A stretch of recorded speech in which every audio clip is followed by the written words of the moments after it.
आपल्याला आपल्याला एक प्रॉब्लेम जो असतो की मातीमध्ये जीवाणूंसाठी लागणारी अनुकूलता तयार करणं. जीवाणूंसाठी लागणारी अनुकूलता तयार करणं म्हणजे काय? तर जमिनीमध्ये योग्य ओलावा, ज्याला आपण वाफसा म्हणतो, तो असणं, जमिनीमध्ये सेंद्रिय कर्ब असणं आणि वनस्पतीचं अस्तित्व असणं. असे 3 प्रकार असतात. तर हे तिन्ही प्रकार जेव्हा पूर्ण व्हायला सुरुवात होते, त्या वर्षीपासून आपला ऑर्गॅनिक मॅटर आणि सेंद्रिय शेती उत्पादित चांगल्या पद्धतीने होऊ शकते. ह्याला कालावधी, तुम्ही ऍक्टिव्हिटी काय करताय याच्यावर अवलंबून असतं. साधारणपणे तर 3 वर्ष लागतात. मग याचे सोपे उपाय जे आहेत, त्या सोप्या उपायामध्ये वनस्पतीचे अवशेष तिथेच गाडणं, तिथेच जागेवर कुजणं आणि त्याच्यातनं योग्य ओलावा ठेवून मायक्रोफ्लोरा म्हणजे बुरशा, ज्या वर्षी आपल्या शेतामध्ये कुत्र्याचे छत्रा तयार होतात, अनेक प्रकारच्या बुरशा दिसायला लागतात, त्या वर्षीपासून आपली सेंद्रिय शेती सुरू झाली असं म्हणायला हरकत नाही. हे करण्यासाठी आपल्याला तरतऱ्हेची पिकं, म्हणजे एकदल आणि द्विदल, द्विदल पिकं जी असतात म्हणजे सर्व डाळ पिकं, ज्याला 3 पानं आहेत अशी कुठलीही पिकं, हे जर आपण जमिनीमध्ये लावलं तर त्याच्या मुळांच्या माध्यमातून, मुळांवरती असलेल्या रायझोबियमच्या गाठींमधनं जमिनीने नत्राचं स्थिरीकरण आणि मुळं जी आहेत ती लिग्नन हार्डवूड स्वरूपामध्ये असतात, ती हळूहळू कुजणं या क्रिया चालू होतात. त्याची जमीन जर आपल्याला सेंद्रिय पद्धतीने अजून चांगली शेती करायची असेल तर पहिलं पीक, दुसरं पीक, तिसरं पीक, चौथं पीक, 5वं पीक असं जर आपण सातत्याने तूर घेत राहिलो तर तुरीने मॅक्झिमम ऑर्गॅनिक मॅटर जमिनीमध्ये जाऊ शकतो. केळीने जाऊ शकतो, कारण केळीमध्ये बायोमास खूप असतं आणि त्यात पोटॅश पण खूप असतो आणि वॉटर होल्डिंग कॅपॅसिटी जी आहे ती खूप असते. त्याचे वॉटर होल्डिंग कॅपॅसिटी आणि वॉटर रिटेन कॅपॅसिटी, जे वाफसा कंडिशन, ही त्याच्यातनं तयार होते. जमिनीमध्ये जेव्हा आपण काम करायला सुरुवात करतो शेतामध्ये, तेव्हा पहिली पोरॅसिटी म्हणजे सच्छिद्रता तयार होते. त्याच्यासाठी मल्चिंग आवश्यक असतं, म्हणजे जिवंत वनस्पतींचे आच्छादन, जे पिकाचं आच्छादन किंवा मेलेल्या वनस्पतींच्या अवशेषांचं किंवा मेलेल्या सेंद्रिय घटकाचं आच्छादन. हे जेव्हा आच्छादन जमिनीवरती तयार होतं तेव्हा जमिनीच्या मध्ये एक वातावरण तयार होतं, त्याला म्हणतात मायक्रो क्लायमेट.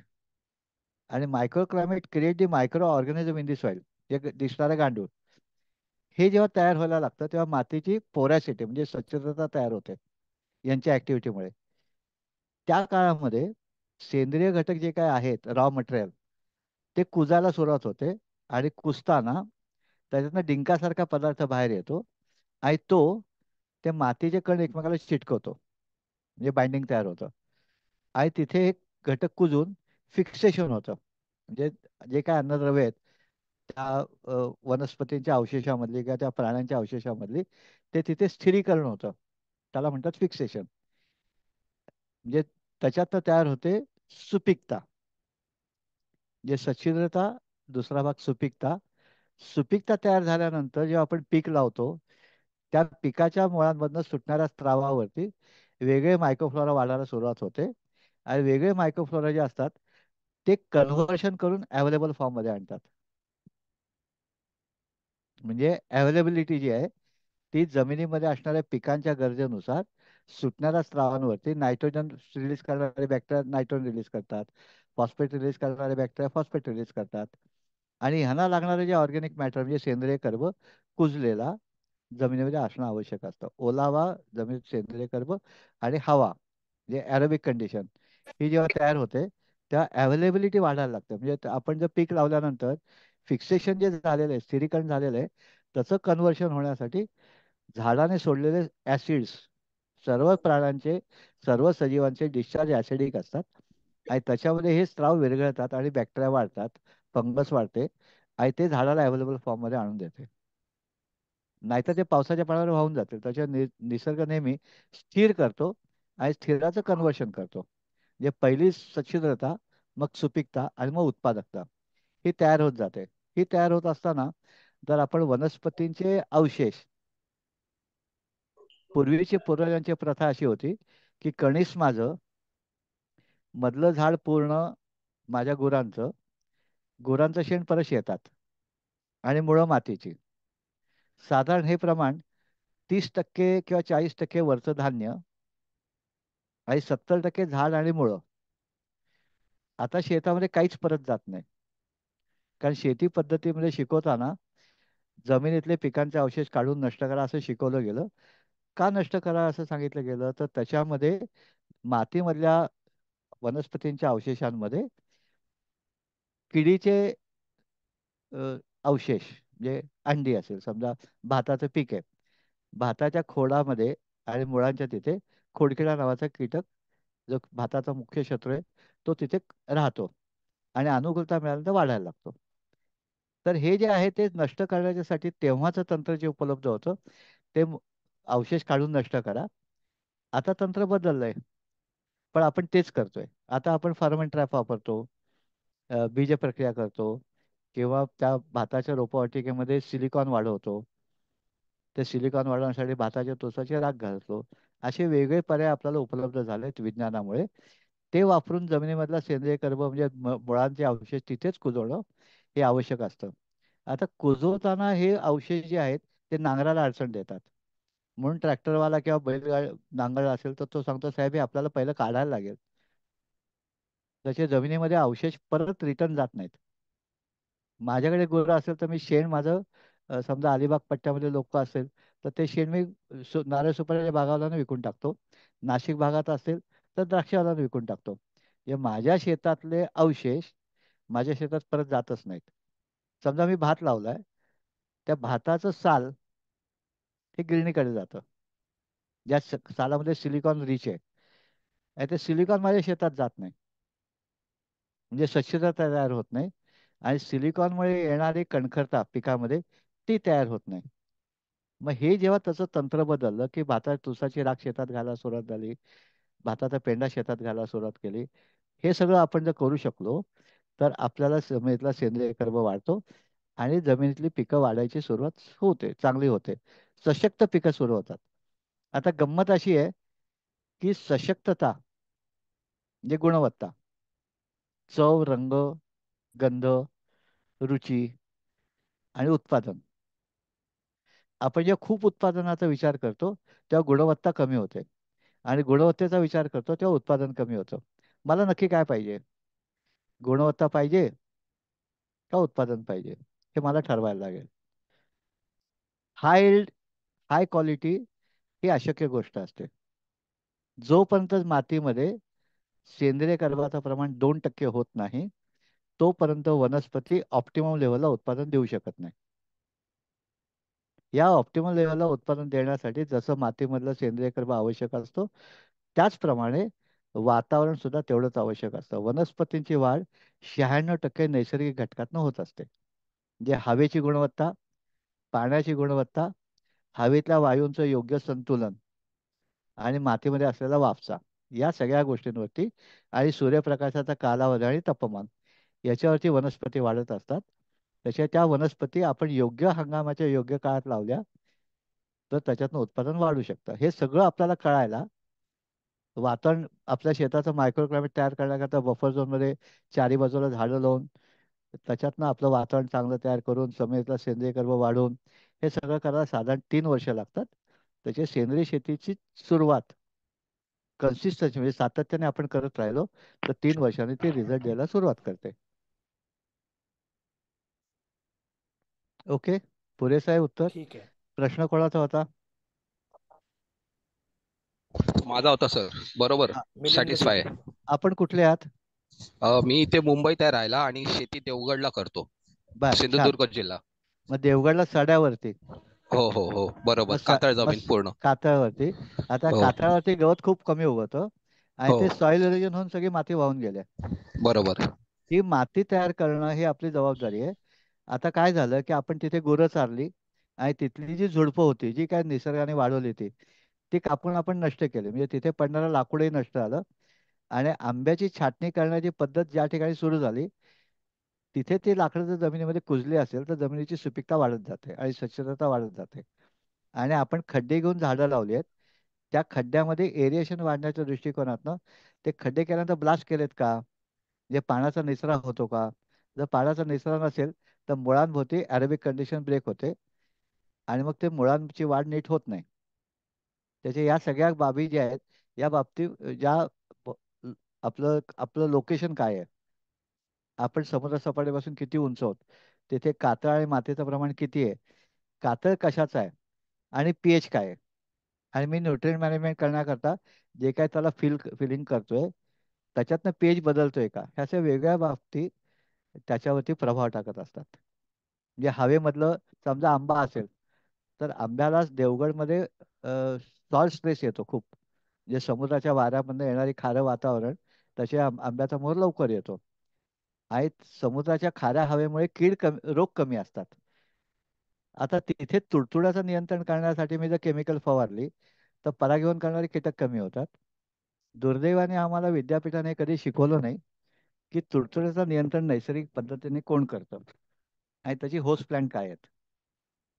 तर काही ठिकाणी अभ्यासातून लक्षात असं आलं की आंब्यामध्ये जर एरंडी लावली किंवा सूर्यफूल लावलं किंवा करवंदाच्या जाळ्या असल्या तर क्रायसोपा कार्निसचा मित्र कीटक खूप वाढतो आणि तो बहुभक्षी असल्यामुळे तुडतुड्याचं नियंत्रण तो चांगल्या पद्धतीने करतो. त्याचे उत्पादन, वाढ आणि मातीची गुणवत्ता हे सगळं एकमेकांशी निगडीत असतं. ठीक आहे. ओके. हो चालेल सर. थँक्यू. दुसरा प्रश्न अजय यांचा आहे की रब्बी पिके आणि खरीप पिके किंवा हंगामी पिके सेंद्रिय पद्धतीने कशी करावी? मुळात रब्बी पिकं जी आहेत त्याच्यातले 80%, 70 ते 80% नायट्रोजन फिक्सर आहेत. जे त्यांना स्वतःची अन्नाची गरज ते काही काळानंतर भागवायला सुरुवात करतात, म्हणजे मुळांवरती रायझोबियमच्या गाठी येतात. तसे रब्बी पिकांच्या सोबत किंवा आपण तिथे दुसरी पिकं घेतो का? निसर्गामध्ये प्रत्येक वनस्पती जी आहे ती त्याला कंपॅनियन कोणतरी असतो. आपण जे पीक लावतो त्याला कंपॅनियन कोणीच नसतं.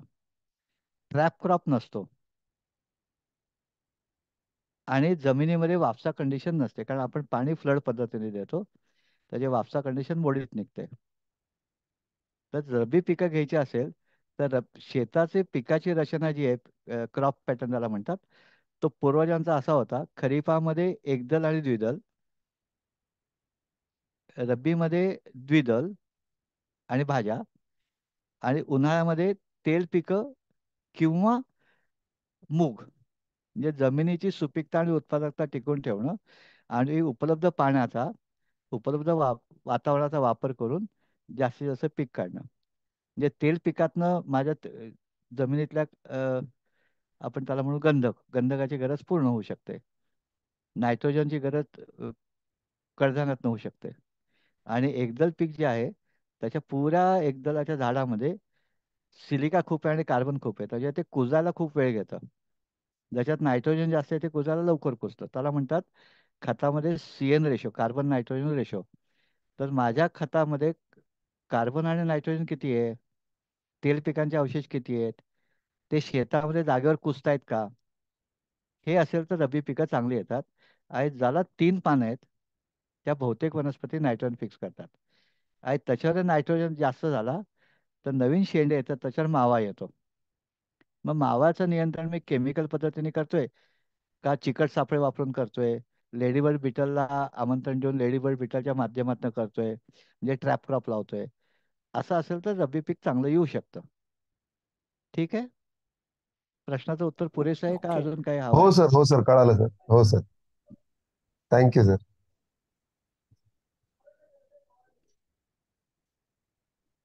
त्याच्यानंतर संगीता आहे त्या विचारत आहेत की खडकाळ जमिनीचा कस कसा वाढवायचा आणि कुठली प्लांट्स अशा जमिनीत लावू शकतो? थोडं अवघड आहे. म्हणजे प्रश्न अवघड नाही, काम अवघड आहे. खडकाळ जमिनीचं आपल्याला आपण शाळेत भूगोलामध्ये शिकलो की खडकाची झीज झाली आणि माती तयार झाली. खडकाची झीज व्हायला लाखो वर्ष लागली. आमच्या दुर्दैवाने आम्हाला कळत नसताना आम्ही JCB बनवून लेव्हल करतो आणि टॉप सोइल जे तयार झाले ती पार खाली गाडली जाते, त्याचे कस खाली जातो. मातीचा 1 इंचाचा थर तयार व्हायला निसर्गाला 250 ते 500 वर्ष लागतात. हा आम्ही एका दिवसामध्ये टोपोग्राफी JCBने संपून टाकतो.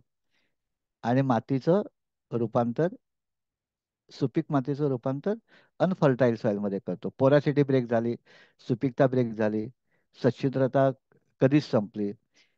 सामान्यपणे झाडांची मुळं जी असतात त्या मुळांमधनं जे ऍसिड सुटतात त्याच्यातनं मातीचे कण विरघळतात ऍसिडमध्ये. मग तिथे वनस्पती जास्तीत जास्त कशा वाढतील? तर त्याच्यातली काही वनस्पती त्या खूप उपयुक्त छान असतात. म्हणजे उदाहरणार्थ आपटा जे आहे, तर आपटा ही वनस्पती, त्याला आयुर्वेदाचं नाव आहे अश्मक, जे दगड फोडणारा. त्याच्यातनं दगड खूप लवकर ठिसूळ होतो आणि त्याचं मातीमध्ये रूपांतर होतं. म्हणजे माझ्या शेतामध्ये आपटे झाडं किती आहेत, मोठे वृक्ष किती आहेत, त्यातले सदाहरित किती आहेत, त्याचा पाला तिथे गळतो आणि तिथे कुजतो का, आणि कुजत असताना परत ऍसिड तयार होतात, त्याला आपण म्हणतो ह्युमिक ऍसिड. त्याच्याने परत काही गोष्टी विरघळतात. तर हे सातत्याने जेव्हा होतं, त्या जंगलामध्ये न्यूट्रिएंट मॅनेजमेंट होते. खडक असताना त्या खडकाला अन्न पुरेसं, झाडांना पुरेसं अन्न मिळतं, त्या खडकातही झाडं वाढतात. ही झाडं कुठे वाढतात? तर जिथे पाण्याचा निचरा होतो तिथे वाढतात. म्हणजे जंगल हे नेहमी डोंगराच्या उतारावर असतं किंवा डोंगरामधल्या दरीमध्ये असतं, व्हॅलीमध्ये. का तर असतं? तर तिथे सुपीक माती असते आणि जास्तीच्या पाण्याचा निचरा होतो. आपल्या शेतामध्ये जर आपण असं करू शकलो, जे तरतरीचे तण वाढवायचे, त्याला लागणारं आवश्यक पाणी तुषार सिंचनाने किंवा पावसाळ्यामध्ये तण वाढतातच. ते का वाढतात? तर वातावरणामध्ये तेव्हा ह्युमिडिटी असते आणि आलटून पालटून गॅपने का होईना पाऊस पडत असतो, म्हणजे जमीन ओली असते. म्हणजे जमीन ओली आणि आर्द्रता असल्यानंतर वनस्पती वाढतात आणि त्याच्याभोवती मुळांभोवती मायक्रोब्स वाढतात. आणि वनस्पती आणि मायक्रोब्स हे दोघंही मिळून त्या दगडाची माती करायचा प्रयत्न करतात. तर हे जर आपल्याला करता आलं तर आपल्या दगडामध्ये आपल्याला माती करता येते. पण हे एका पिढीचं काम आहे. पहिली पिढी शेती तयार करते, दुसरी पिढी शेती उपभोगते आणि तिसरी पिढी ती विकते. आपल्याकडे पूर्वजांनी पिढ्यानपिढ्या कामं करून एक वावरं तयार केले असतात, छोटी छोटी वावरं जागेप्रमाणे. ते कोकणामध्ये तर विशेषतः खूप त्याच्यात, म्हणजे चोंडा, पोंडा, नाडी, पट्टी आणि मग पाटी, म्हणजे 1 एकरची पाटी. म्हणजे झोपलं तर दुसऱ्या बांधायला लागतील एवढ्या रुंदीचे पण शेतं असतात. पण ती त्या मातीची सुपीकता टिकून तिथे सातत्याने काही ना काहीतरी लावून पिढ्यानपिढ्या ती वाढवलेली असतात. आणि आम्ही जेव्हा ती शेती ताब्यात घेतो तिथे आम्ही बांबूसारखी पिकं लावतो. या सुपीक केलेल्या मातीत, बांबू दगडाळ मातीतही वाढू शकतो, पण आम्ही सुपीक केलेल्या मातीत लावतो आणि त्याची उत्पादकता बांबूमध्ये जाते. आणि मी काही बांबू खात नाही, पैसे मिळतात म्हणून मी बांबू लावतो. नाही ते बांबू लावला की आग लागण्याचा धोका जास्त असतो, कारण पाला गळतो, 2 वेळा पाला गळतो आणि त्याला आग लागली जाते. लावली जाते का लागली जाते, दोन्ही असतं. त्याच्यातनं जमिनीची सुपीकता नष्ट होत जाते. त्याच्यामुळे मला जमीन चांगली करायची असेल, खडकाची माती करायची असेल, तर तिथे जास्तीत जास्त काळ वनस्पती वाढल्या पाहिजेत. आणि त्याच्या जे काय तण असू दे, तण पण वाढायला हरकत नाही. म्हणजे आता अनेक भागामध्ये चिबक काटा नावाचा तण उगवलाय. तर तो सगळा चिबक काटा म्हणजे अल्टरनेन्थ्रा म्हणून. त्याची कवळ्याची भाजी करतात, कवळं गुरं पण खातात आणि त्याची मुळं साधारण फुटभर तरी खाली जातात आणि ते दगडाची मातीमध्ये रूपांतर करतात. त्याचे वनस्पती वाढवणं हा महत्वाचा भाग आहे. ते वनस्पती तण असू शकेल किंवा माझं पीक असू शकेल, पण प्रत्येक इंचाला, प्रत्येक फुटाला काहीतरी वनस्पती पाहिजे आणि त्या वनस्पतीतल्या मुळातनं स्त्राव सुटतील, त्यातनं दगड विरघळेल. ठीक आहे. ओके. क्रांती पटवर्धन विचारतायत की तर एक नॅचरल शेतीमध्ये. ती झाडं लावावीत हा. पण तिथे. तुम्ही म्हणालात जसं की अं, येऊ शकतील, कारण बऱ्याचदा असा अनुभव येतो की मुळं वाढल्यानंतर खाली खडक लागतो आणि मग ते तापून अख्खं ते रोप आहे ते जळून जातं उन्हाळ्यात वगैरे. हा, आता हा जो मुद्दा आहे, हा मुद्दा खूप महत्वाचा आहे.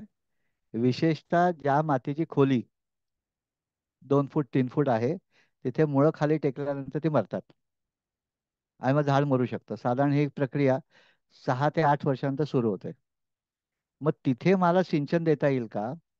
किंवा तिथे मी इन्सिटू ग्राफ्टिंग करू शकतो? म्हणजे मी बी लावली, त्याचं झाड वाढलं, आंब्याचे कोय लावले, झाड वाढलं आणि त्याच्यावरती मी जर कलम केलं तर ते मरण्याची शक्यता 80% कमी होते.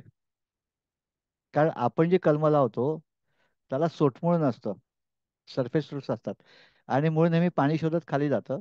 जे पहिल्या वर्षी मी कोळी लावली, दुसऱ्या वर्षी ती जगलेली असेल त्याच्यावर मी कलम केलं तर या समस्या कमी होतात. येत नाहीत असं नाही, कारण आम्हाला जी जागा मिळेल त्यात आम्हाला उत्पादन देणारी झाडं लावायची आहेत. आणि उत्पादन म्हणजे जे पैसे, उत्पादन म्हणजे त्याच्यातनं येणारी फळं नाही. म्हणजे मला बेढा नकोय, मला करवंद पण नकोय, मला आंबा पाहिजे किंवा फणस पाहिजे. आता ही जेवढी कल्टिवेटेड केलेली झाडं आहेत ती नाजूक आहेत. म्हणजे आपल्या शेतामध्ये रायवळ आंब्याला फळं जास्त येतील, कलमाला कमी येतील, पण आम्हाला रायवळ नकोय. तर हे जे आहे, आपल्या कल्पना, मातीची खोली आणि तिथल्या वातावरण, त्याला म्हणतो आपण ॲग्रो क्लायमॅटिक झोन, ह्याच्यावरती निगडीत आज आपण वेगळ्या प्रकारची झाडं लावत असताना फक्त उत्पादनाचा विचार करतोय. मातीची सुपीकता वाढण्यासाठी तिथे बाकीचं काहीच करत नाही होत. म्हणजे ती माती तापते, खाली कातळ तापतो आणि मग मुळं तापतात. म्हणजे मातीवरती जर मल्चिंग असेल, कुठल्याही वनस्पती, तण भले असू दे, तण असेल तर खाली तापण्याचं प्रमाण कमी होतं, म्हणजे ओलावा टिकतो. वातावरणामधला जे ह्युमस आहे, आर्द्रता आहे वातावरणामध्ये, ती मातीतलं ह्युमस हवेतनं खेचून घेऊ शकतो आणि माती ओली ठेवू शकतो. किंवा आत्ता थंडीमध्ये दव पडतं, ते दव मातीवरती पडतं, ते माती ते पाणी पकडून ठेवू शकते का? तर ते दव पकडण्याचं एकमेव साधन म्हणजे ह्युमस. जंगलं जर आपण बघितली तर जंगलं कातळावर आहेत, पण ती मेलेली नाही आहेत. का मेली नाहीत? तर तिथे मातीमधला ऑर्गॅनिक मॅटर आणि त्याचं रूपांतर झालेलं ह्युमस हा 2% वरती आहे. तर माझ्या शेतामध्ये ते मी करू शकलो तर कलमं मरत नाहीत, झाडं मरत नाहीत. पण नेहमी मला लक्षात ठेवलं पाहिजे की मातीच्या खोलीनुसार मला झाडं लावली पाहिजेत. म्हणजे रेकमेंडेशन किंवा सुचवलंच असं जातं की समजा माती खराब आहे, तिथे सोशल फॉरेस्ट्री लावावी. जी माती 3 फूट खोल आहे तिथे मध्यम जीवाची झाडं लावावी, म्हणजे पेरू किंवा बोर, तत्सम किंवा आवळा. आणि मातीची खोली 3 फुटापेक्षा 4 फुटापेक्षा खोल आहे तिथे दीर्घायुष्याची झाडं लावावीत. ठीक आहे. Thank you sir. ओके. क्रांती आहे त्या विचारतात की नॅचरल शेती करताना एनपीके मधील पी जर वाढवायचं असेल तर काय करायचं? मला कळलं नाही प्रश्न. म्हणजे नॅचरल शेती करताना जेव्हा एनपीके आहे, नायट्रोजन, फॉस्फरस आणि पोटॅशियम, परत एकदा त्याच्यामधलं फॉस्फरस, परत एकदा प्रश्न. नॅचरल शेतीमध्ये एनपीके वाढण्यासाठी हम्म. काय करता येईल? म्हणजे त्यातला हा पी हा जो घटक आहे तो वाढण्यासाठी पर्टिक्युलरली काय करता येईल असं हा विचारतात. एनपीके काय भानगड आहे असं नेचर विचारतो. जे नॅचरल फार्मिंग मध्ये एनपीके कन्सेप्टच नाहीये. कारण तो एनपीके मी वरनं ऍडिशन देणारच नाहीये. मी ऍडिशन न देता जेव्हा शेती करतो तेव्हा तिला नैसर्गिक शेती म्हणू शकतो. नैसर्गिक शेती मी लावलेली असेल तर नैसर्गिक कशी होईल? ती आर्टिफिशियल होईल. मग मी लावत असताना निसर्गाची जी मूलतत्व आहेत त्या मूलतत्वानुसार उंच वाढणारं, कमी उंच वाढणारं, झुडपं, जमीन कव्हर करणारं आणि ग्राउंड कव्हर करणारं आणि जमिनीच्या खाली असणारं, असे वेगळ्या वनस्पती एकत्र जेव्हा लावीन आणि त्याला नैसर्गिक पद्धतीने प्रयत्न करीन, जंगलामध्ये कुजणं आणि वाढणं एकाच वेळेस होत असतं. आपल्या शेतामध्ये वाढणं होत असतं, कुजणं होत नाही. त्याची ती नैसर्गिक शेती म्हणता येत नाही. जेव्हा जागेवर कुजेल, जमिनीतले जीवजंतू, दिसणारे घटक जमीन नांगरतील, तेव्हाच ती नॅचरल फार्मिंग होईल. जे मातीमध्ये जेव्हा गांडूळ तयार होतील तेव्हा ती सच्छिद्रता तयार होईल, तेव्हा जीवाणू तयार होतील आणि मगच काही वर्षांनी तिथे निसर्गाच्या रचना तयार होतील. आपल्या शाळेत शिकवले अन्न साखळ्या, त्या अन्न साखळ्यांमध्ये एनपीके कुठून आला? तर एनपीके जर तिथे आपल्याला द्यायचं असेल, आपण ठीक आहे आपण एनपीकेचा विचार करू वनस्पती वाढवायचे म्हणून. मग मगाच्या प्रश्नामध्ये आधी मी सांगितलं की जमीन चांगली सुपीक करायची असेल तर कडधान्य लावायला लागतील, सर्व द्विदल वनस्पती लावायला लागतील. समजा उदाहरणार्थ पांगारा आहे, पांगारा नायट्रोजन फिक्स करणारे, गिरीपुष्प नायट्रोजन फिक्स करणारे किंवा हादगा अगस्ता नायट्रोजन फिक्स करणारे, अशा अनेक वनस्पती आहेत. आणि निसर्गामध्ये 30 ते 70% नायट्रोजन फिक्स करणारे वनस्पती आहेत आम्ही त्या संपून टाकतो आणि मग एनपीके कसा द्यायचा विचार करतो. असं नाही चालणार. हे म्हणजे त्याला आपण नॅचरल फार्मिंग नाही म्हणू शकत.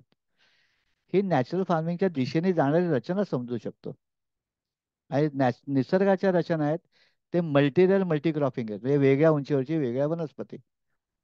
त्याच्यातल्या हंगामी आहेत, वर्षायू आहेत, पानगळीच्या आहेत, सदाहरित आहेत. हे सगळे एकत्र जगतायत का? मुंग्या आणि मुंगळे किडीचे नियंत्रण करतायत का? मित्रकीट घेऊन त्याच्या कीड खातायत का? ते अवशेष तिथे जागेवर कुसतायत का?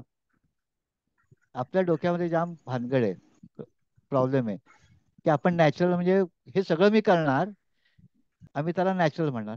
How it is possible? There is no nature but we call that is natural farming. हे नाही जमणार, हे नाही होऊ शकत. आपल्याला ती सिस्टीम जर करायची असेल तर तिथे आपल्याला एक फूड फॉरेस्ट किंवा आपण ज्याला म्हणू शकू सातत्याने वाढण्यासाठी असणाऱ्या रचना, निसर्गाच्या सगळ्या अन्न साखळ्या, उत्पत्ती स्थिती लयासाठी असणाऱ्या सगळ्या अन्न साखळ्या तिथे जेव्हा टप्प्याटप्प्याने तयार होतील, याला काही वर्ष लागतील. मग ती शेती एखाद्याच आपण नैसर्गिक शेती, स्वयंपोषी, स्वयंपूर्ण, स्वनियंत्रित ही झाली पाहिजे. मग स्वयंपोषी आणि स्वयंपूर्ण होण्यासाठी एनपीके कुठून येईल? म्हणून मी प्रश्न 2 वेळा विचारायला सांगितला. एनपीके आपण कशातनं जे आहे बघू नंतर. मग त्याला नॅचरल फार्मिंग नाही म्हणणार, त्याला आपण सेंद्रिय शेती म्हणू शकू. आणि सेंद्रिय शेती जेव्हा काही वर्षांनी स्वयंपोषी स्वयंपूर्ण होईल तेव्हा तिला नॅचरल फार्मिंग म्हणू शकू. ठीक आहे. ओके. पण पुढचा सर प्रश्न. मला हा, फॉस्फरस द्यायचं म्हणजे आता माझी अगदी सुरुवात आहे, 3-4 वर्ष जरा चालू आहे माझी प्रयत्न. तर मला जर त्यातलं फॉस्फरस किंवा असं हे वाढवायचं असेल तर मला जमिनीत त्यांना काय द्यायला म्हणजे कुठल्या प्रकारच्या झाडांची पानं कुजवायला लागतील जास्त, असं मला विचारायचं होतं. अगदी म्हणजे अगदी मी बरोबर, अगदी बरोबर आहे. तुमचा प्रश्न चुकीचा नाही.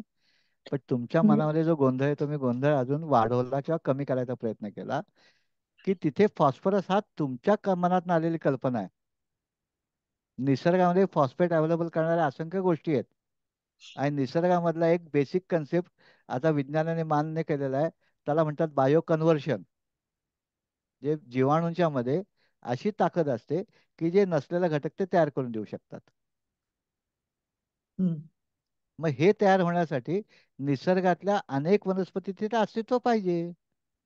तिथे जागेवर कुजलं पाहिजे. आम्ही कुजवलेलं घालतोय आणि कुजवताना जे काय ऍसिड्स तयार होतात त्यात हे सगळे घटक विरघळतात असलेले. मातीमध्ये असंख्य घटक आहेत.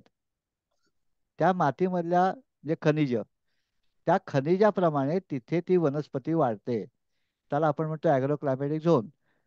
खानदेशात काय वाढणार, मराठवाड्यात काय वाढणार, कोकणात काय वाढणार, पालघरला काय वाढणार आणि सिंधुदुर्गला काय वाढणार, हे त्या मातीमध्ये उपज असलेल्या अन्नद्रव्यांशी निगडित आहे. मला सगळंच लावायचंय म्हणून मला फॉस्फेटचा प्रॉब्लेम आहे. मग तिथलं स्थानिक झाड आहे, पिढ्यानपिढ्या माझ्या आजोबांनी पणजोबांनी लावलेलं, ते सर्वाय झालंय. म्हणजे त्याला अडॅप्शन होऊन तिथे त्यांनी स्वतःची रचना त्याला अनुकूल केले. आणि जे सर्वाय नाही झालं ते पुढच्या पिढीने लावलं नाहीये. पण मला काय करायचंय, मला मराठवाड्यामध्ये कोकम करायचंय, मला मराठवाड्यामध्ये काळी मिरी करायची आणि कोकणामध्ये सफरचंद करायचंय. ते ऑन बॅटरी करा, त्याला जरा बॅटरी लावा, पलीकडे लावा, ते काढा. ठीक आहे. पुढचा प्रश्न घेऊया. यांचं उत्तराने समाधान झालं का त्यांचं? हा ठीक आहे. मी तुमच्याशी मग नंतर परत मला प्रॉब्लेम आला करेक्ट तर करेक्ट करेक्ट, फोन. नक्की नक्की. Okay, good. ठीक आहे. धन्यवाद सर. धन्यवाद. ओके, धन्यवाद. बोला. आदिती एम आहेत, त्या विचारतायत की मी अगदी नवीन आहे व्हेजिटेबल गार्डनिंग मध्ये हम्म, आणि घरगुती प्रयत्न करत आहे. हम्म. तर मी सीड्स आणि रोपे करून बघू का डायरेक्ट रोपे करून, म्हणजे सीड वापरून रोपे करू का डायरेक्ट रोपांची लागवड करू? कारण माझ्याकडे साधारण 20 ते 25 कुंड्या मावतील एवढी जागा आहे. माझं कुंड्याला तुम्हाला बीची रोपं करायचा अनुभव आहे? नंबर एक प्रश्न. नंबर दोन, तुम्हाला बाजारातनं जे बीचं पाकिट मिळणार आहे, ते बीचं पाकिट जेव्हा आपण किचन गार्डनचं घेऊ, त्याच्यात उगवण शक्तीची गॅरंटी काही नसते. मग तुम्हाला नर्सरीमधनं रोप घेतलं तर उगवलेलं रोप मिळतं. म्हणजे मला स्वतःला ती प्रॅक्टिस नाहीये, पण मला उगवलेलं रोप आत लावून माझा कॉन्फिडन्स वाढणार आहे. मे बी मी ते उगवून आलेलं रोपाचं बी करून नंतर मला बीचं रोपं करता येतील. म्हणजे पहिला मला सक्सेस येणं आणि मला कॉन्फिडन्स येणं आवश्यक असतं. तुमच्या 20 ते 25 कुंड्यांमधल्या 2 कुंड्या तुम्ही बीची रोपं करायला ठेवणार आहात का? ती रोपं कशी करायची तुम्हाला ट्रेनिंग घेतलंय का? कुठलं पीक कुठल्या काळात लावायचं याची तुम्हाला माहिती आहे का? तर ते जर माहिती असेल तर तुम्ही रोपं करून केलं तर जास्त चांगलं असतं. कारण त्या तुमच्या वातावरणात ते रोप जे तयार होतं ते जास्त उपयुक्त असतं. तर ते रोप करून लावणं हे नेहमी चांगलं. पण ॲट ए टाइम जर तुम्ही नवीन असाल तर तुम्हाला रोपं कशी करायची, त्या रोपांचं संरक्षण कसं करायचं. म्हणजे आपल्या घरामध्ये बाळ जन्माला आलं, बाळ गुटी द्यायला पाहिजे का वॅक्सिनेशन करायला पाहिजे का दोन्ही करायला पाहिजे? मग त्याला आहार काय द्यायला पाहिजे? मग आई किंवा सासू ते शिकवते. आणि मग ती जेव्हा आई होते ते बाळ, तेव्हा ते आईकडनं घेऊन परत पुढच्या पिढीमध्ये हस्तांतर करतं. जे ज्ञानाचं संक्रमण होत असतं. तुम्ही जर गार्डनिंग करायला नवीन सुरुवात केली असेल, तुम्हाला ज्ञानाचं संक्रमण झालं नाहीये, ते तुम्ही शिकून घ्या. किंवा शिकायच्या कालावधीमध्ये मी काय करू, त्या नर्सरीतनं रोपं विकत आणा, शिकून घ्या आणि स्वतःची रोपं करा. ते जास्त सोयीस्कर असतं. ठीक आहे. हा, ओके सर, चालेल, थँक्यू. मी थोडं उपकाराचा प्रयत्न केला, पण माझ्या मिरच्या सक्सेसफुली आल्या. हम्म. पण माझी ढोबळी मिरची काही ती वाढत नाही आणि आली नाही, त्यामुळे म्हणून आता मी कन्फ्युज झाले. माझे नाही नाही. बरेचसे आले आणि बरेचसे आले नाहीत, आणि म्हणून मी कन्फ्युज झाले. मुद्दा लक्षात घ्या. ढोबळी हा. मिरची, आज तुम्ही त्याला ढोबळी मिरची म्हणताय, तुमच्या आवाजावरनं तुम्ही 40च्या वाटताय. हो, करेक्ट आहे. हं. तर त्या ढोबळी मिरची तुमच्या लहानपणी त्याला सिमला मिरची म्हणायचे. हा, म्हणजे बरोबर. थंड हवामध्ये होणारी. आणि हा, तुम्ही ते ओके. जर रोप करायचा प्रयत्न केला, ते मिरचीचं बी तुम्ही उन्हाळ्यात पेरलं तर कसं येईल? मिरची हा, उष्णकटिबंधातली आहे, ती येईल. ओके.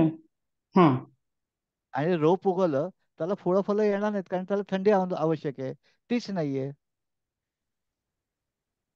ओके. म्हणजे मला कुठल्या हा. ऋतूमध्ये, तुम्हाला ऋतू माहिती आहेत का किती आहेत? हो, 6 टोटल ऋतू येतात तसे पाहिले तर. मग तुम्ही मिरची कधी लावलीत, ढोबळी मिरची? ऍक्च्युली एक दोन्ही एकत्रच लावलं मी खरं तर. म्हणजे मी अगदी असा जनरल कुंडीसाठी अगदी प्रयत्न केला, आणि मला आता त्याच्यात आवड यायला लागली आहे, म्हणून असं वाटतं आता करेक्ट करूयात आपण करेक्ट. एकेकाने, असं ते आता प्रयत्न ते चालले. तुम्ही जे प्रयत्न करता ते प्रशंसनीय आहे. यात काही खूप छान आहेत. पण आता तुम्ही काय करा, पुढची स्टेप, पहिली पास झालात, आता पुढे काय? दुसरीचा अभ्यास काय आहे, तर कुठल्या ऋतूत काय येतं. हं? मग ते त्या ऋतूत मला फळ मिळतं, म्हणजे लागवड त्याच्या आधी आहे. हं? आम्हाला बाजारात ढोबळी मिरची आता काय होतंय, की आपल्या शहरामध्ये वर्षभर सगळ्या भाज्या मिळतात, त्याचे आपल्याला असं वाटतं हे वर्षभर येऊ शकतं. भारतातल्या कुठल्या तरी कोपऱ्यातनं इकडे येतं, इकडनं तिकडे जातं. मग त्याच्यासाठी तुम्ही काय करायचं, ऋतू अभ्यास करायचा, किंवा तुमची आई आजी असेल तिला विचारायचं की कुठल्या ऋतूमध्ये काय भाजी मिळायची तुम्हाला. म्हणजे ती तुमच्याकडेच होत होती ना, त्या वातावरणात होत होती. सप्लाय चेन नव्हती ना आजीच्या काळात. हो, बरोबर. हा, तो आधी त्याच्या ऋतू अभ्यास मी थोडा करते, की कुठल्या वेळेस काय येणार आहे, आणि मग करेक्ट. त्याप्रमाणे तसं थोडं करायला येस सुरू येस करते आधी. Best yes. Best. Yes. Okay. Thank you, thank you. आत्ताची 3 येस. प्रश्नांमधनं सर एवढी इन्फॉर्मेशन मिळाली, की आय थिंक हा ग्रुप जॉईन करून खूप वर्थ आहे, आणि प्रत्यक्ष तुम्हाला बघून भेटून असं बोलायचा चान्स मिळतो, हे पण खूप भाग्याचं आहे. म्हणजे आज खूप थँक्यू आनंद होतो थँक्यू. हा ग्रुप जॉईन केला त्याबद्दल. येस, धन्यवाद. थँक्यू. येस. थँक्यू. पुढचा प्रश्न मिलिंद सारंग यांचा आहे. ते असं विचारतात की तण जमिनीत कुजल्यानंतर त्यामध्ये भाजीपाला लावला असता जास्तच तण उगवते, तर यावर काय उपाय करावा? हजारो वर्ष शेतकरी आणि तणाचं भांडण चालू आहे. निसर्गामध्ये त्या तणांच्या बीजची 5 वर्ष उगवणारी बँक आहे. जेव्हा ओलावा मिळणार त्या मायक्रोबच्या संरक्षणासाठी तिथे वनस्पती वाढणार. इंटरडिपेंडन्सी आहे. मायक्रोब तयार झाल्याशिवाय वनस्पती वाढणार नाही आणि वनस्पती वाढल्याशिवाय मायक्रोबला आच्छादन मिळणार नाही. त्याच्या जमिनीवर आच्छादन निसर्ग करणारच. आता मला तिथे जर वनस्पती मी पाहिजे ती पिकच वाढवायची असेल तर त्याला एक सोपा उपाय असा असतो. तो त्रासदायक आहे बरं का भविष्यासाठी, पण उपाय आहे. त्याच्यात काय करायचं, आपण जो ज्याच्यात पालेभाजी लावायचो तो वाफा तयार करायचा. शे- शेणखत घातलं, काय तुमच्याकडे जे खत असतं ते खत घातलं, माती खूप खोदली, ढिली केली, एकदम छान बेड तयार केला, त्याला पाणी द्यायचं आणि काळ्या पॉलिथिन पेपरने झाकून टाकायचा. अजिबात आजूबाजूचं वारं तिकडे आत गेलं नाही पाहिजे आणि आतून बाहेर नाही आलं पाहिजे. मग पाणी दिल्यामुळे आणि वाफ्यातली माती ओलावा तयार झाला आणि तापमान मिळालं, तणाचं अंकुरण होतं आणि तण वाढायला लागले की वरनं काळं प्लास्टिक उष्णता खेचून घेतं आणि तिथे तापमान वाढतं आणि त्या तापमानामध्ये ते तण मरून जातं. साधारण या क्रियेला 10 ते 12 दिवस लागतात. याला म्हणतात सूर्यप्रकाशाच्या किरणांमधनं मातीचं निर्जंतुकीकरण. त्याच्या पृष्ठभागावरती असलेलं तणाचं बी उगवून मरून जातं. मग अशा वाफ्यामध्ये हलकं परत माती हलवून बी झाकेल एवढीच माती किंवा त्याच्यावर बी पसरून त्याच्यावर गांडूळ खत टाकलं की तणाचा त्रास अजिबात होणार नाही. पुढच्या वेळेस परत होणार बरं का, कारण वाऱ्याने पक्ष्यांच्या विष्ठेने तणांचं बी येतं आणि ते अतिशय बारीक असतं, डोळ्याला दिसत नाही. त्याच्यात मला त्या वाफ्यापुरतं तण नियंत्रण नक्की करता येतं आणि याच्यात कुठल्याही प्रकारचं रसायन न वापरता फक्त तापमान आणि सूर्यप्रकाशाची उपलब्धता थांबवल्यामुळे तण मरतं. मग ते काळं पॉलिथिन पेपर जो आहे तो आपण जाळा घेऊन ठेवला 10 बाय 4 फुटाचा. तर नॉर्मली पालेभाजीचे वाफे 10 फूट बाय 3 फुटाचे असतात. मग आपण 14 फूट बाय 4 फुटाचा पॉलिथिन पेपर घेतला, आज इथे टेकला, 10 दिवसांनी इथे टाकला, मग इकडे टाकला. ही भाजी 30 दिवसात तयार होणार आहे, पण इथला उचलून इथे टाकला. मग आपल्याला सायकलने मेंटेन करता येईल. किंवा मला जास्त करायचं असेल तर जास्त पॉलिथिनचे पेपरचे तुकडे मला पसरायला लागतील. जे आपण आता हल्ली काही लोक वरती भाजीपाला करतात, तिथे तण उगवू नये म्हणूनच पॉलिमल्चिंग करतात ना. मल्चिंग इज इम्पॉर्टंट, पण भाजी लावायची असेल तर मल्चिंग कसं करणार हा प्रश्न असतो. चुकून चुकून लागला. ठीक आहे, मिलिंदजी काय प्रश्नाचं उत्तर मिळालं तुम्हाला? अपेक्षेप्रमाणे मिळालं असेल माहिती नाही, पण त्यातल्या हो त्यात सर, जे मिळालं मिळालं, बरोबर झालं. ठीक आहे. त्याच्यात एक विचारायचं होतं की प्लास्टिक मल्चिंगच्या ऐवजी जे खालती म्हणजे समारंभाला खालती गोणपाट पसरतात ना मोठीवाली, हम्म. तशी पसरली तर चालतील का? म्हणजे ती बायोडिग्रेडेबल पण राहतील प्लास्टिक हो पेक्षा. हो हो तर हो, पण त्याच्याबद्दल तुमचं काय नाही मत नाही आहे? नाही नाही नाही नाही. एक लक्षात घ्या, ज्या काळा पॉलिथिन पेपर आहे ते काळा पॉलिथिन पेपर का मी सांगतोय, तर ते उष्णता घेतं सूर्यप्रकाशाची आणि त्या बेडवरती जे अंकुरण होतं त्या उष्णतेने आणि सूर्यप्रकाश थांबवल्याने ते मरतं. आणि त्याच्यामध्ये त्या काळामध्ये त्या सरफेसवरती जे काही 2-3 इंचावरती उष्णता तयार होते त्यातनं निर्जंतुकीकरणही होतं. म्हणजे वनस्पतीला मारणाऱ्या अनेक बुरशी त्याच्यामध्ये असू शकतात, त्या पण मरतात. गोंडपाटाने ते होत नाही, कारण गोंडपाटाने त्यातनं हवा जायला जागा असते, तापमान निघून जातं आणि आच्छादन काही टक्के होतं, 100% होत नाही. आणि तापमान नसल्यामुळे त्या गोंडपाटातलं सुद्धा अंकुरण होईल आणि ते कुजेल याच्यात काय नो डाऊट. पण आपल्याला कुजवायसाठी नाही करायचं, आपण खत नाही करणार आहोत, आपल्या तण नियंत्रण करायचंय. आपण जे पीक वांग मिरची लावणार असू त्यात याचं मल्चिंग केलं तर चालेल, वांग मिरची वाढतील, तण लहान लहानच राहतील, मग आपल्याला ते नियंत्रण करणं सोपं जाईल आणि तिथे गोंडपाट कुजून जाईल. ठीक आहे. किंवा गोंडपाटाच्या ऐवजी तुम्ही जुने कॅरोगेटर बॉक्सचे पुठ्ठे जरी टाकलेत तरी सुद्धा ते काम होऊ शकतं. ओके ओके, थँक्यू गुरुजी. ठीक आहे. त्याच्यानंतर अजय यांचा प्रश्न आहे की संपूर्णपणे विषमुक्त भाजी करताना ज्या बिया बाजारातून घेतो त्यावर केमिकलचे आवरण असतं, तर ते टाळण्यासाठी काय करता येईल?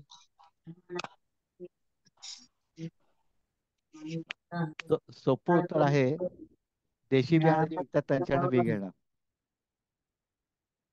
किंवा आपल्याकडे ते बी तयार करणं. म्हणजे पहिलं जे कोटेड येईल, समजा मी मेथी आणली, मेथीला कोटेड नसतं, म्हणजे ज्या बियांची संख्या खूप आहे त्याला कोटिंग नसतं. पण भेंडीला कोटिंग असेल, काकडीला कोटिंग असेल. मग मी ती काकडी लावली, त्या काकडी लावल्या त्या मुळाभोवती ते केमिकल राहील, पण काकडीमध्ये ते पोषण करण्यासाठी मी जे काय खतं वापरेन त्याचे रेसिड्युअल्स येतील, पण शेणखत आहे गांडूळ खताचे येणार नाहीत. मग त्या काकडीचं बी मी करीन आणि ते बी लावीन, तेव्हा माझं बी विषमुक्त असेल. किंवा संतोषकडनं मी बी घेईन, संतोष ऑर्गॅनिक फार्मर आहे, त्याच्याकडनं बी घेईन, त्याला ट्रीटेड केलेलंच नाहीये. मग हे जेव्हा मी बी घेईन त्याला अजून एक जबाबदारी येते, की बी आणल्यानंतर त्याची उगवण क्षमता तपासायला लागेल. मी बी लावलं आणि ते उगवलंच नाही, अशा होणाऱ्या घटना 70% आहेत. म्हणजे बीची उगवण क्षमता तपासलीच नाही आणि मग आपण काय म्हणलं, अरे हे आपली काहीतरी चूक झाली असणार म्हणून हे उगवलं नाही. बी उगवणक्षम नव्हतंच. कारण बी काढल्यानंतर ते बी योग्य पक्व झाल्यानंतर काढलंय का कच्चं फळाचं काढलंय, त्या बीचं रेस्पिरेशन चालू आहे म्हणजे श्वासोश्वास चालू आहे, ते प्लॅस्टिकच्या पिशवीत ठेवलंय, तर त्याचा श्वासोश्वास कोंडणार आणि ते मरणार बी, ते अंकुरणार नाही. मग मी बी जरी ठेवलं कशात प्लॅस्टिकच्या पिशवीमध्ये, तर अंकुरणार नाही. मग मला काचेच्या बाटलीत ठेवून त्याच्यावरती कीड जाऊ नये म्हणून राख घालून जर ठेवलं, त्याचा श्वासोश्वास चालू राहील आणि बी उगवेल. आता हे जे बी उगवलंय त्याची उगवण क्षमता प्रत्येक बीची वेगळी असते. जे वांग समजा आहे तर दुसऱ्या वर्षी नाही उगवणार, पपई 2 महिन्यांनी नाही उगवणार. त्याचे बी कशाचं घेतोय याच्यावर त्याची उगवण क्षमता पण अवलंबून असते. तसे तुमचं बी तुम्ही करणं किंवा दुसऱ्याकडनं बी आणलं तर त्यात 2-4 बिया उगवून बघणं, तर तुमचे पुढचं प्रॉब्लेम कमी होतील. जे बी आणण्याची रचना दुसऱ्याकडनं आणणं किंवा स्वतः तयार करणं, हे 2 पद्धतीत असू शकते. ठीक आहे. कल्पना जी असं विचारतायत की शेणखत जेव्हा पूर्ण कुजत नाही तेव्हा त्याच्यामध्ये हुमणी तयार होते, तर त्याच्यावर काय उपाय करायचा? 2 उपाय आहेत. एक भौतिक उपाय आहे, की शेणखत जे तयार झाले ते कशावर पसरायचं, जे हुमणीचे किडे पक्षी खाऊन टाकतात किंवा मरून जातात उन्हाने. किंवा शेणखत तयार होत असताना त्या खड्ड्यामध्ये मेटारायझम नावाची जैविक बुरशी येते, ती टाकली तर हुमणी संपून जाते. किंवा मी शेणखत वापरतोय शेतामध्ये, त्या शेतामध्ये मी एकरी 500 किलो कडुनिंबाची पेंड घातली, तर त्या कडुनिंबाच्या पेंड्याने हुमणीचं नियंत्रण होतं. त्याच्यापैकी तिन्ही ऑप्शन पैकी तुम्हाला जो व्हायबल आहे, इकॉनॉमिकल व्हायबल किंवा फिजिकली उपलब्ध आहे, तर तुम्ही करायचा. ओके. धन्यवाद. राजेश जी हा राजेश जी विचारतायत की भाताची शेती झाल्यानंतर म्हणजे कापणी झाल्यानंतर न नांगरता जर हरभरा पेरायचा असेल तर तो कसा पेरता येईल? 2 ऑप्शन आहेत. एक म्हणजे त्याचे सीड बॉल करायचे हरभऱ्याचे, ते सीड बॉल ब्रॉडकास्टिंग करायचं आणि त्याच्यावर भाताचा पेंडा मल्चिंग करायचा, नाही तर पक्षी खातील. अंकुरण झालं तेव्हा ते माती निघून जाईल, कारण ओलं झालं की माती निघेल सीड बॉलची, आणि अंकुर ते माती फोडून बाहेर येईल, तर त्याला पक्षी किंवा दुसरे कोणी खाईल. या बीला ओलावा असल्याशिवाय बी अंकुरणार नाही. तसे मला जेव्हा मी ब्रॉडकास्टिंग करून बी टाकणार आहे, तेव्हा मला त्याला स्प्रिंकलर काहीतरी व्यवस्था करायला लागेल पाणी देण्याची, कारण अंकुरण्यासाठी पाणी लागेल. दुसरं ऑप्शन असतं, तिथे खड्डा करायचा छोटासा. आम्ही काय करतो, एक दोरी लावतो, दोरीला 9-9 इंचावर गाठी आहेत आणि तेवढा कुदळीने खोदतो आणि बी टाकून देतो आणि वरती स्प्रिंकलरने पाणी देतो, म्हणजे सगळं शेत नांगरायला लागत नाही. तसं करता येतं.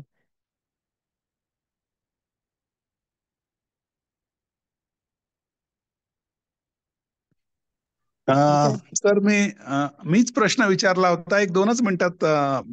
बी अंकुरल्यानंतर जे आजूबाजूला रूट्स किंवा काही तण राहतील, त्याच्यावर तणनाशक मारायचं की काय? बस. सेंद्रिय शेती कोणाला मारायला सांगत नाही. तण नियंत्रण करण्याच्या पद्धती आहेत. तुम्ही तण नियंत्रणासाठी सोपा पर्याय म्हणून आपण तणनाशक वापरतो.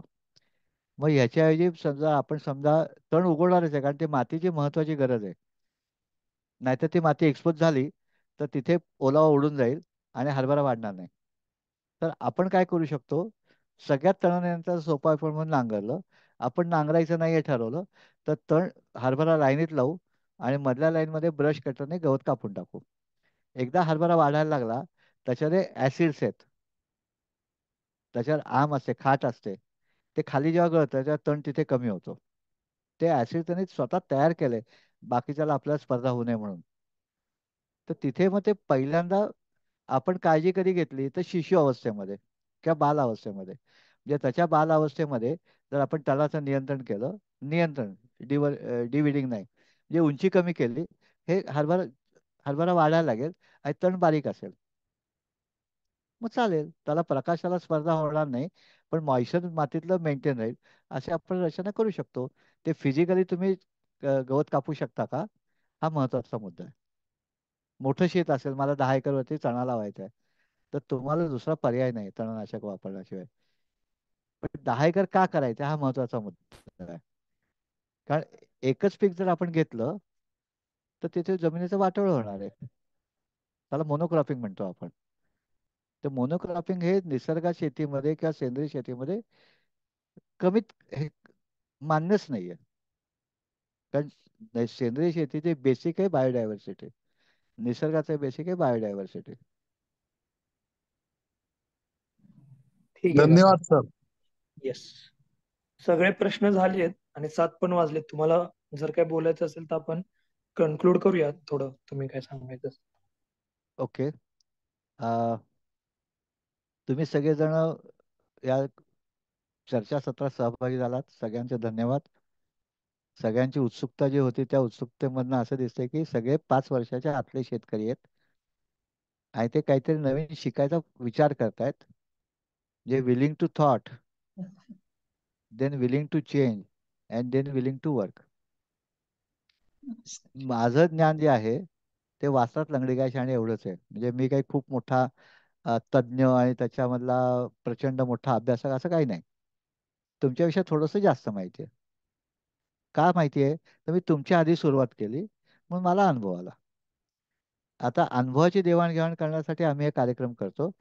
कारण मी ज्या परंपरेतनं, मराठी परंपरेतनं निर्माण झालो, त्या परंपरेत रामदासांसारख्या संतांनी आम्हाला सांगितलं, जे जे आपणास ठावे ते ते दुसरा शिकवावे, शहाणे करून सोडावे सकळ जन. तसे नवीन येणाऱ्या माणसाला त्याच्या अडचणीच्या सोडवण्याच्या दृष्टिकोनातून आपल्याला काय करता येईल, तर सोपं माध्यम आम्हाला सापडलं, ऑनलाईन आपण वर्ग करू. की तुम्ही कुठेही असा, तुम्हाला प्रश्न विचारायची संधी आहे आणि प्रश्न विचारून आपल्या मनातलं कन्फ्युजन कमी होईल किंवा वाढेल पण सांगता येत नाही. तर समस्या असेल त्या समस्येचं निराकरण करण्याची एक वैचारिक क्षमता किंवा उपाय असे दोन्ही मिळू शकतात. आणि त्यातनं आपण जी काही शेती करणार आहोत, जी काही जिथे कुठे करू, ती छान करू. आणि सगळ्यांनी छान केलं की वातावरण छान होईल, म्हणजे सगळ्यांचंच भलं होईल. या दृष्टिकोनात आम्ही हा वर्ग सुरू केलाय. तर तुम्ही जे काय करतायत विचार करा. शेती करत असताना मी ज्या अनेक गुरूंकडनं शिकलो, त्यातले एक गुरु होते, म्हणजे आहेत अजून हयात, डॉक्टर भारतभूषण त्यागी. ते उत्तर प्रदेशामध्ये राहतात. तर त्यांनीच मला असं सांगितलं, राजू भैया खेती क्या होती है, खेती होती है सोचना समझना और करना. आम्ही पहिले करतो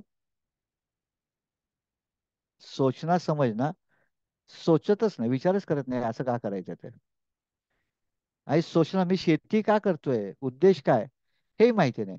आम्ही कृती करतो, शेजारच्याने केलेली असते ते बघून मी कॉपी पेस्ट करतो. कारण आम्हाला शिक्षण दिले कॉपी पेस्ट. हा धडा, हे उत्तर, हा प्रश्न लिहिला, विचार करू नका. असंच उत्तर नाही लिहिलं तर नापास. जे परीक्षकही म्हणतो याच्या बाहेर काही लिहू नका बरं का. तर हे विचाराच्या बाहेर जाऊन निसर्गाचा विचार करून जेव्हा तुम्ही शेती करायचा प्रयत्न करताय, ते तुमच्या मनामध्ये कल्पना आल्यात की आपण काहीतरी शिकूया, हे खूप छान आहे. सगळ्यांचा शुभेच्छा आणि उत्तरोत्तर तुमची शेती किंवा विचार करण्याची पद्धत सुधरत जाऊ. धन्यवाद. सर नमस्कार, माझं नाव धन्यवाद. विनायक पटवर्धन. 2 मिनिटं घेऊ का आपली? हो बोला ना. हा, मी क्रांती पटवर्धनचा नवरा. काय काही तुम्ही काही कुठे प्रोग्राम, तुम्ही दापोलीत राहता? हो, दापोलीत गिमवण्याला. हा, आपण एका गटावर एकत्र आहोत. हो, तर ठीक आहे पुढे. 1-2 शंका. हा विचारा ना. बेसिक भाग जो मला लक्षात आला, मी मधनं आपले प्रोग्राम्स बघतो, हा की त्याच्यामध्ये की प्रत्येक रिजन त्याची जी जॉग्राफिकल लोकेशन असते ती, तिथल्या जमिनीची गुणवत्ता हम्म, आणि हवामान वगैरे हम्म. या गोष्टी लक्षात घेतल्या की प्रत्येक रिजन मध्ये काही गोष्टी होतात, काही गोष्टी होत नाही. 100% बरोबर. मग आपण ज्या गोष्टी होतात त्याला प्राधान्य द्यावं का?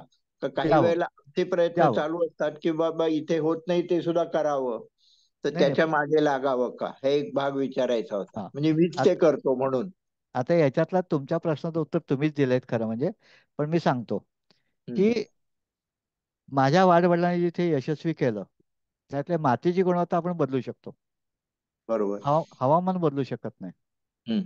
पडणारा पाऊस, हवेतली आर्द्रता हे बदलू शकत नाही.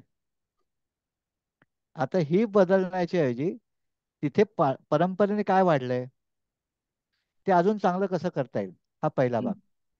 हा. दुसरा भाग असा आहे की आपण विषुववृत्तावरती, पृथ्वीच्या विषुववृत्तावरती राहतो किंवा कर्कवृत्त, मकरवृत्त याच्यामध्ये कुठेतरी राहतो. ह्या पृथ्वीवरती असं हवामान, आता सगळं जग छोटं झालंय, असं हवामान कुठे आहे? दापोलीच्या हवामानासारखं हवामान दुसऱ्या कुठल्या देशात आहे का? आणि तिथे असेल तर ते पीक मला इथे यशस्वी करता येईल का? हा झाला आपला सेकंड पार्ट. म्हणजे हे मला जमलं, व्हॉट इज द नेक्स्ट?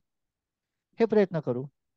मग जर हवामान सारखं असेल, रेनफॉल सारखा असेल, तर तिथे होईल. आता हे तिथे होण्यासाठी 4-5 गोष्टी आवश्यक असतात. म्हणजे ते झाड वाढायला ते मायक्रोब तसे उपयुक्त आहेत का? याला आपण म्हणतो ऍडॅप्टेशन. झाडाने स्वतःत बदल केले का? या जीवाणूंच्या मधला आपण आपला विकास करून घेऊ. तो विकास झाल्यानंतर झाड वाढलं, त्या झाडाला फुलं येण्यासाठी जे जमिनीतनं मिळणारं रसायन आहे, जीवाणूंच्या माध्यमातून उपलब्ध होणारं, आणि वातावरणातली आर्द्रता आणि तापमान हे उपलब्ध आहे का? हे कोणासाठी उपलब्ध आहे? तर परागीभवन करणारे कीटक जे आहेत. कारण परागीभवन करणारे कीटक लागतील ना. पहिलं रसायन तयार होऊन फुलं येण्यासाठी प्रक्रिया लागेल, त्याला म्हणतो आपण फ्लोरिजिन. ते फ्लोरिजिन झाडात तयार होण्यासाठी काही काळ लागेल. मग त्याचे परागीभवन करणारे कीटक आहेत का? त्या कीटकांना कळलं पाहिजे हे माझं जेवण याच्यात आहे, त्याला काही काळ जाईल. मग ते फ्रूट सेट होईल, फळधारणा होईल. ती फळधारणा वाढण्यासाठी अनुकूलता आहे का हवामानाची? ती अनुकूलता, सगळ्या गोष्टी झाल्या तर पहिल्या पिढीमधलं जे झाड असेल ते कमी उत्पादन देईल, पण ते फिजिकली फिट असेल, एन्व्हायरमेंटला, ॲक्लिमटायझेशनला ते फिट झालेलं असेल.